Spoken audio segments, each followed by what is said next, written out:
Hey guys, how are you doing? So, first thing I want to say is make a promise to my third pack members who follow me because of the comic reviews. I need to get back into that. Comic reviews are going to be coming a lot because what you don't realize is, guys, I am looking over and I see a lot of trades and comics that I have not read. And the comic reviews are supposed to, I review the books and maybe so forth, basically a reader, like fellow reader, will be interested in picking up the book in general. And I haven't, last year I didn't really go hard with the comic reviews, but this year I will. Definitely gonna do this. I that is a promise. That is something that is gonna be a promise on the channel. More comic reviews. Because I got a lot of trades. And I will do, the single issues reviews, but they're gonna be a lot different. But the trades are definitely gonna hit hard. Whether it's a Marvel trade, a DC trade, independent, or trades that I got as Kickstarter rewards, you're gonna see it all. But today, today, I'm gonna review a book that I had for some time, but I finally finished reading it. And what I will tell you, it's from Image.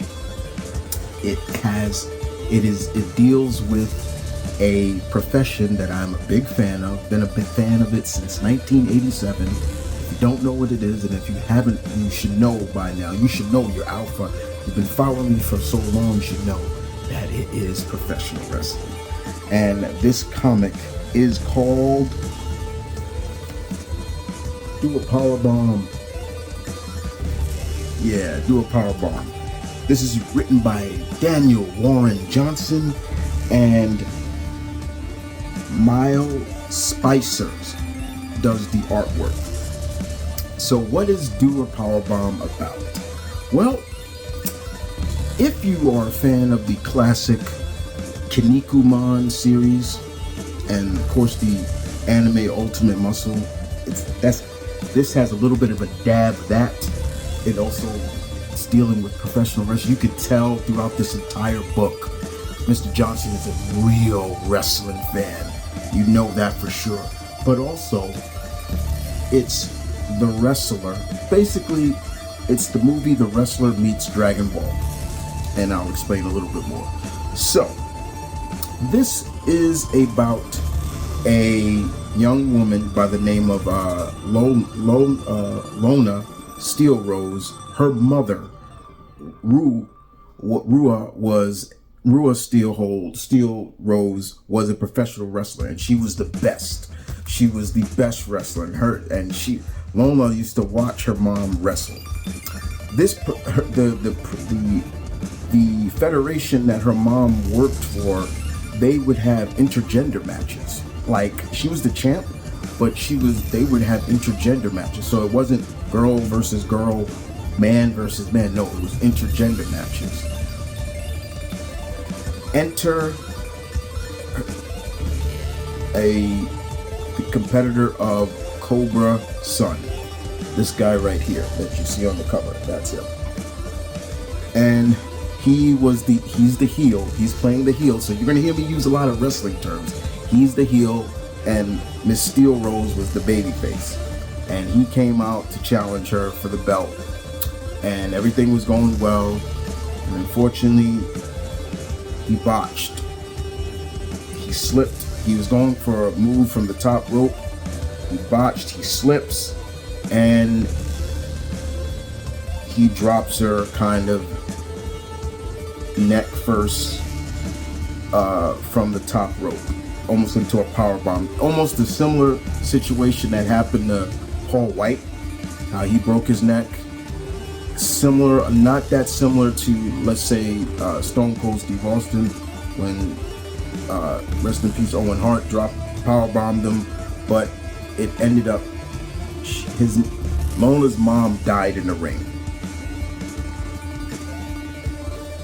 That's the worst thing you want to see in professional wrestling. Someone dying in the ring. Somebody better tell that to Ric Flair, because he said he'll die in the ring. Anyway, over time, Lona got older, and she still wanted to follow in her mother's footsteps. But her uncle, who was a trainer and a wrestler, was like, no. And her father was like, no. They didn't want her, and we find out later that they made a promise. But she goes on to do it herself, but she is green as hell. She's got the potential. She's got the potential. She's got a natural feel for the business, but she is very green. Enter a crazed necromancer who comes off and says, well, if you join and if you win in my tournament, I'll bring your mother back. And what do you think happens? That instantly gives Lona I gotta do this. To get my mom back, I will do anything. That's where the Dragon Ball kind of S of it comes in. But the thing is, it's a tag team tournament. And the tag team tournament she needs a partner. So she goes and finds Cobra Sun, the man who ended up.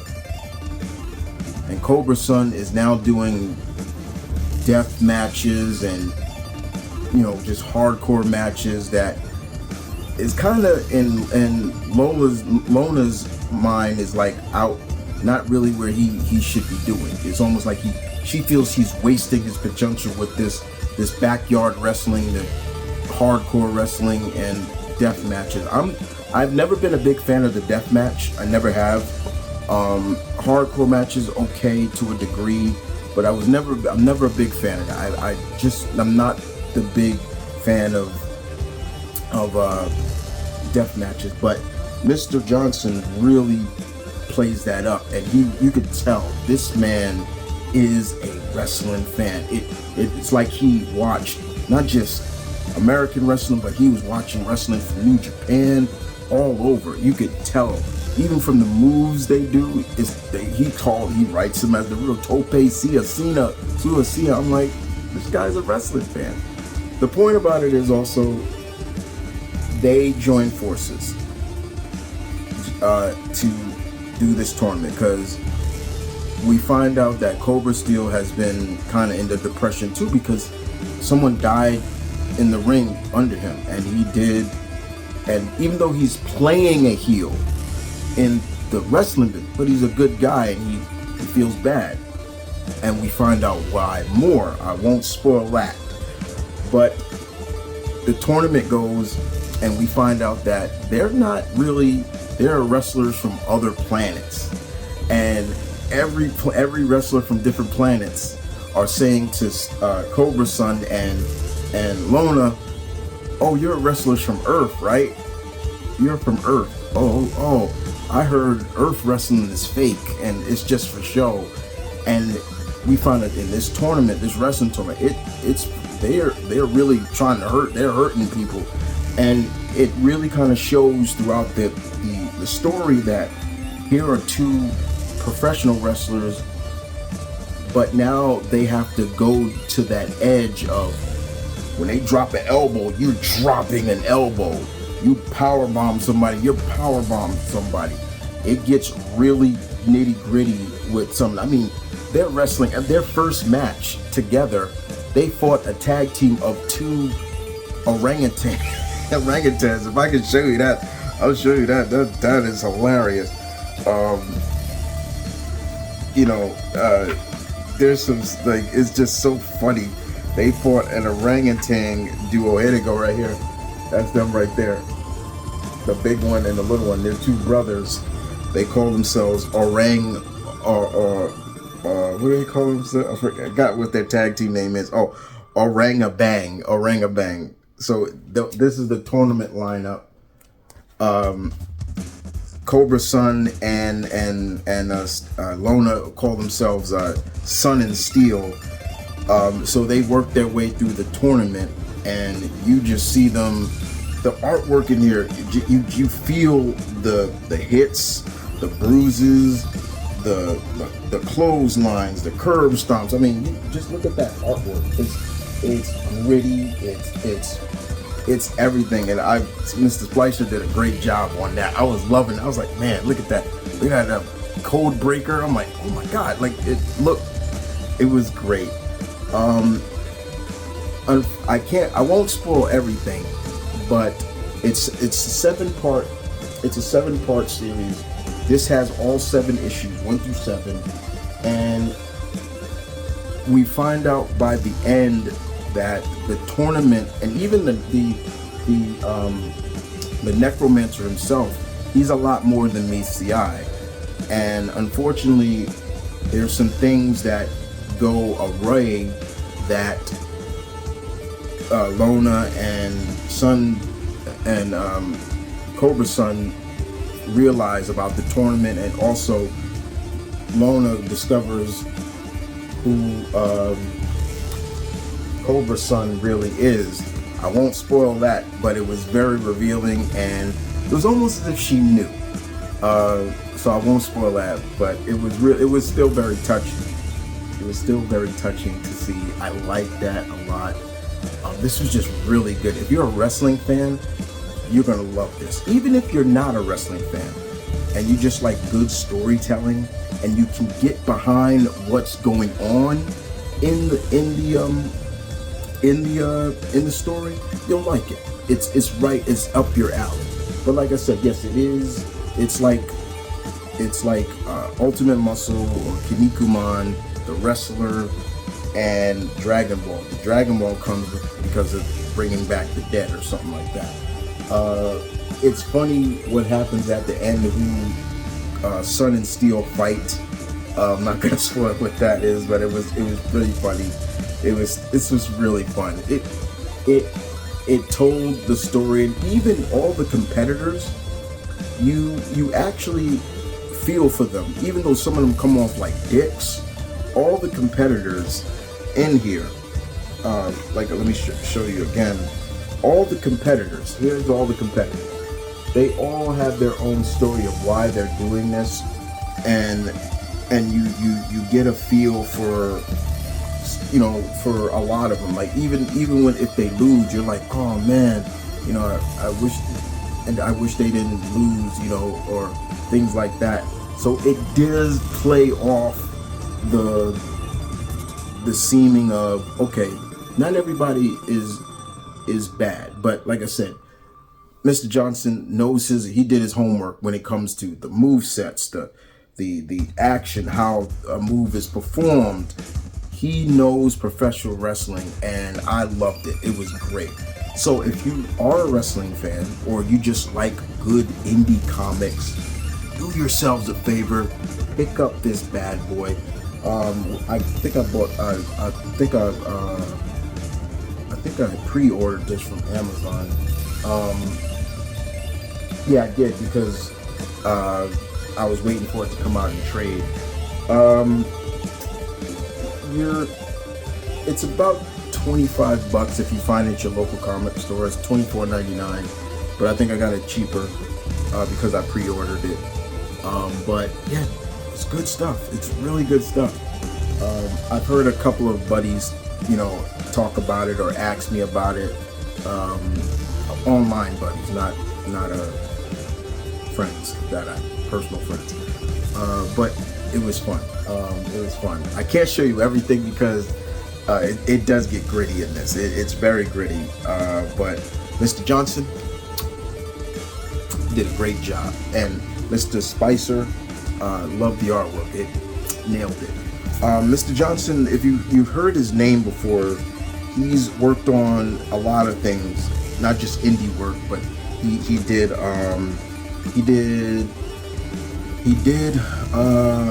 DC book, a Wonder Woman book. I remember him. Yeah, he did a Wonder Woman book called Dead Earth, I think, where Wonder Woman is the only survivor, and all the other DC heroes are dead or she's killed them because of something. He did the Beta Ray Bill miniseries, which was fun. There's a book called Murder Falcon I want to check out. That's another one. So he's got some good work. But like I said, this was just a fun ride. It just told a good story. That's all it did. And with that being said, my fellow comic geeks, that's it. Like I said before, guys, I promise you, more comic reviews are coming. Once I finish like a comic, one of my trades, I'll upload it and things like that. In terms of the single issues and everything like that, what I might start doing is reviewing the books in bunches. Like if I'm reading, like for example, the new Black Panther, I'll do the first 5 issues, I'll review those, and then I'll do the next issues like that. You know, like Daredevil and, you know, the other DC books and indie books and things like that. But I got a lot of trades that I want to get to and, you know, review on the channel. But outside of that, guys, you guys take care. I will see you guys next time. I promise reviews for comics are going to be hitting. Got to get back to what brought this channel up, and it was the comic reviews. You guys take care.